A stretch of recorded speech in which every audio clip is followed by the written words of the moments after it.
তিস্তা নদীতে নাব্যতার সংকট বেড়েছে।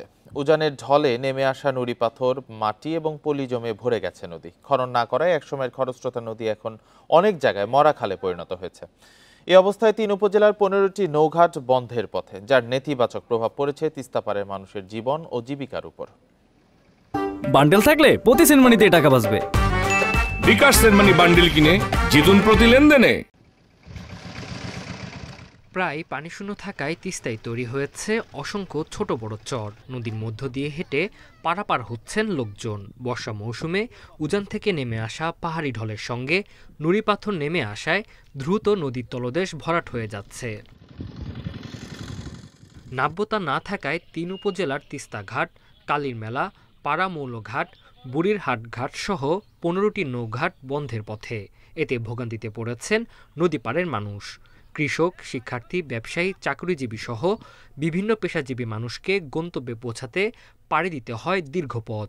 এতে অতিরিক্ত খরচের পাশাপাশি নষ্ট হচ্ছে সময়।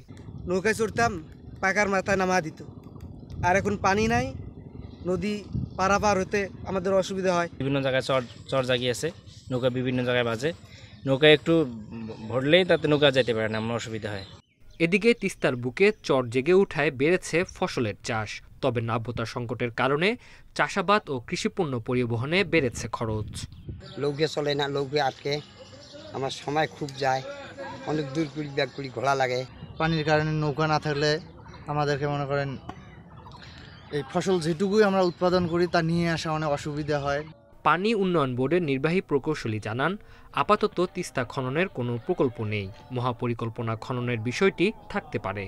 কুড়িগ্রাম জেলার নদ নদীগুলোর পানি ধরে রাখার জন্য আমাদের বর্তমানে তেমন কোনো প্রকল্প চলমান নেই। তবে ভবিষ্যতের জন্য যেমন তিস্তায় আমাদের একটি স্টাডি চলছে পাওয়ার চায়না কর্তৃক, সেখানে তিস্তা খননের মাধ্যমে কিছু নদীর নাব্যতা বৃদ্ধি প্লাস পানি ধরে রাখার একটি ব্যবস্থা হবে। প্রতিদিন ১৫টি নৌঘাট দিয়ে প্রায় ১৫,০০০ মানুষ যাতায়াত করেন। Independent news.